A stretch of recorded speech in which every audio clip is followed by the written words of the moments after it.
അസ്സലാത്തു വസ്സലാമു അലാ റസൂലിൽ കരീം വഅലാ ആലിഹി വഅസ്ഹാബിഹി അജ്മഈൻ. ഈ സമ്മേളനത്തിൻ്റെ അധ്യക്ഷൻ പോപ്പുലർ ഫ്രണ്ട് ഓഫ് ഇന്ത്യയുടെ സംസ്ഥാന general secretary KH Nasar Sahib അവർകൾ സമ്മേളനം ഉദ്ഘാടനം ചെയ്തുകൊണ്ട് നമ്മോട് സംസാരിച്ച ദേശീയ ജനറൽ സെക്രട്ടറി മുഹമ്മദ് അലി ജിന്ന സാഹിബ് അവർകൾ, മറ്റു നേതൃത്വങ്ങളെ, വേദിയിലും സദസ്സിലുമുള്ള വിശിഷ്ടാതിഥികളെ, പ്രിയപ്പെട്ട സഹോദരന്മാരെ, നമ്മുടെ രാജ്യം സ്വാതന്ത്ര്യം ലഭിച്ച് 6.5 പതിറ്റാണ്ട് പിന്നിടുമ്പോഴും സ്വാതന്ത്ര്യത്തിന് മുമ്പ് നാം അനുഭവിച്ചിരുന്ന പല പ്രശ്നങ്ങൾക്കും ശരിയായ പരിഹാരം കാണുന്നതിന് ഇന്നും നമുക്ക് സാധിച്ചിട്ടില്ല എന്നതാണ് ഈ അടുത്ത കാലത്തായി നാം അനുഭവിച്ചു കൊണ്ടിരിക്കുന്ന പല പ്രശ്നങ്ങളും നമുക്ക് സൂചന നൽകുന്നത്. രാജ്യത്തെ ജനങ്ങൾക്കിടയിൽ സ്നേഹവും സാഹോദര്യവും സൗഹാർദ്ദവും ഇല്ലായ്മ ചെയ്യുന്നതിനുള്ള കരുതിക്കൂട്ടിയുള്ള വളരെ ആസൂത്രിതമായുള്ള പ്രവർത്തനങ്ങളാണ് നമ്മുടെ രാജ്യത്ത് ഇന്നും നടന്നുകൊണ്ടിരിക്കുന്നത്. വർഗീയ ഫാഷിസ്റ്റുകളുടെ കരാളഹസ്തങ്ങളിൽ ഞെരിഞ്ഞമർന്നുകൊണ്ട് വിലപിക്കുന്ന 10,000ങ്ങളുടെ തേങ്ങലുകൾ ഇന്നും നമ്മുടെ രാജ്യത്തിന്റെ വിവിധ മുക്കുമൂലകളിൽ നിന്ന് നമുക്ക് കേൾക്കാൻ സാധിക്കും. അതിൽ ഒന്നായിരുന്നല്ലോ, അല്ലെങ്കിൽ അതിൽ ഏറ്റവും ചെറിയ ഒന്നായിരുന്നല്ലോ മുൻകഴിഞ്ഞ പല പ്രാസംഗികന്മാരും ഇവിടെ സൂചിപ്പിച്ചതുപോലെ നാദാപുരത്തെ തൂണേരിയിൽ നാം കണ്ടത്.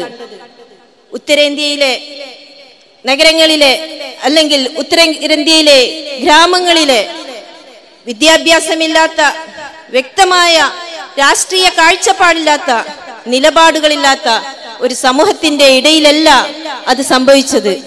നമ്മുടെ പ്രബുദ്ധമായ കേരളത്തിലെ വിദ്യാസമ്പന്നരായ, വ്യക്തമായ രാഷ്ട്രീയ കാഴ്ചപ്പാടുള്ള ആ ഗ്രാമത്തിൽ, ആ തൂണേരിയിൽ തന്നെയാണ് അത് സംഭവിച്ചത്. ആ സ്ഥലം സന്ദർശിക്കുകയും അവിടുത്തെ സ്ഥിതിഗതികളെ വ്യക്തമായി മനസ്സിലാക്കിയെടുക്കാൻ സാധിക്കുകയും ചെയ്തു എന്ന വ്യക്തി എന്ന നിലക്ക് ഞാനൊന്ന് ചോദിച്ചോട്ടെ, ആരുണ്ടായിരുന്നു ആ സ്ത്രീകളുടെ കരച്ചിൽ കേൾക്കാൻ? ഏതു മാധ്യമമാണ് അവിടുത്തെ യഥാർത്ഥ നിജസ്ഥിതി പുറം ലോകത്തെ അറിയിച്ചിട്ടുള്ളത്? സമുദായത്തിന്റെ സംരക്ഷകരെന്ന് പറയുന്ന നിയമസഭയിലും മന്ത്രിസഭയിലും വളരെയേറെ പ്രാതിനിധ്യമുള്ള സാമുദായിക രാഷ്ട്രീയ നേതാക്കന്മാരെല്ലാം എവിടെ പോയിരുന്നു? ഇന്നും ആ സ്ഥലത്ത് സ്ത്രീകളും കുട്ടികളും അവർ മാനസികമായി തകർന്നിരിക്കുകയാണ്. അവിടങ്ങളിലെ സ്ത്രീകൾക്ക് ഇന്നും അവരുടെ വീടുകളിലേക്ക് മടങ്ങി വരാൻ പേടിയാണ്.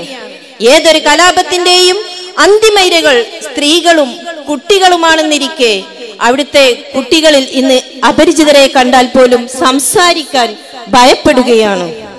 സ്ത്രീകളെ നേരിട്ട് കാണുകയും അവരോടുള്ള സംസാരത്തിലൂടെ ഒരുവിധമൊക്കെ അവർക്ക് ആത്മവിശ്വാസം ഉണ്ടാക്കിയെടുക്കുന്നതിനും ഇന്ന് നമുക്ക് സാധിച്ചിട്ടുണ്ട്. നിയമപരമായ സപ്പോർട്ടുകളിലൂടെ അവരുടെ കണ്ണീരൊപ്പാൻ എന്നും ഞങ്ങൾ അവർക്കൊപ്പം ഉണ്ടായിരിക്കും. ഇനിയും ഒരു ശക്തിയെയും അവരെ ഭയപ്പെടുത്തി കീഴ്പ്പെടുത്താൻ നമുക്ക് അനുവദിച്ചുകൂടാ എന്ന് ഞാൻ ഈ അവസരത്തിൽ നിങ്ങളോട് ഉറക്കെ പ്രഖ്യാപിക്കുകയാണ്. എന്നിട്ടും നമ്മുടെ രാജ്യത്തെ പ്രശ്നങ്ങളുടെ അതീവ ഗുരുതരാവസ്ഥയിലേക്ക് ഞാൻ വീണ്ടും നിങ്ങളുടെ ശ്രദ്ധ ക്ഷണിക്കുകയാണ്. നമ്മുടെ രാജ്യത്തെ 50% വരുന്ന സ്ത്രീ ജനങ്ങളുടെ ഭാവി ഇന്നും ആശങ്കയിലാണ്. മാറി മാറി വരുന്ന ഭരണകൂടങ്ങൾക്കെല്ലാം തന്നെ സ്ത്രീ സുരക്ഷയുടെ കാര്യത്തിൽ വ്യക്തമായ ഒരു നിലപാടെടുക്കാൻ ഇന്നും സാധിച്ചിട്ടില്ല. സ്ത്രീ സുരക്ഷ അത് വെറും പ്രസ്താവനകളിൽ മാത്രമാണ് ഇന്ന് ഒതുങ്ങിക്കൊണ്ടിരിക്കുന്നത്. ഒരു രാജ്യത്തെ സ്ത്രീ സമൂഹത്തെ അവരെ ഉന്നമനത്തിലേക്ക് എത്തിക്കുന്നതിലൂടെ അല്ലാതെ അവരെ ശാക്തീകരണത്തിലേക്ക് എത്തിക്കുന്നതിലൂടെയുമല്ലാതെ ഒരിക്കലും ആ സമൂഹത്തിന് ശക്തിയും നിർമ്മാണാത്മകവുമാവാൻ സാധിക്കുകയില്ല. എന്റെ പ്രിയപ്പെട്ട സഹോദരിമാരെ, നമ്മുടെ കടമകളും ബാധ്യതകളും നിർവഹിക്കുന്നിടത്ത് നമുക്ക് സ്ത്രീ പുരുഷ വ്യത്യാസമില്ല.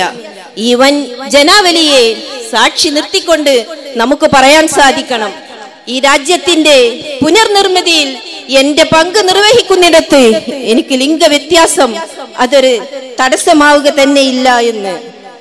ഇന്ന് പോപ്പുലർ ഫ്രണ്ട് ഓഫ് ഇന്ത്യയിൽ നമുക്ക് ഏറെ പ്രതീക്ഷയുണ്ട്.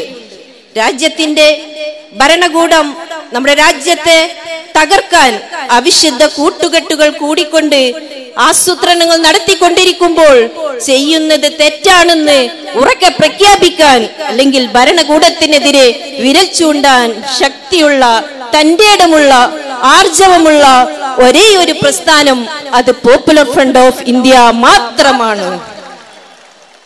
ഈ സംഘടന അതിന്റെ വർഗീയ ഫാഷിസ്റ്റ് ശക്തികൾക്കെതിരെയുള്ള പ്രവർത്തനങ്ങളിൽ അല്ലെങ്കിൽ ശക്തിയായ നിലപാടുകളിൽ മുന്നോട്ട് പോകുന്നിടത്തോളം കാലം നാഷണൽ വിമൻസ് ഫ്രണ്ട് ഓഫ് ഇന്ത്യയുടെ ഭാരവാഹി എന്ന നിലയ്ക്ക് സംഘടനയുടെ എല്ലാവിധ പിന്തുണയും ഈ അവസരത്തിൽ ഞാൻ ഉറപ്പു നൽകുകയാണ്.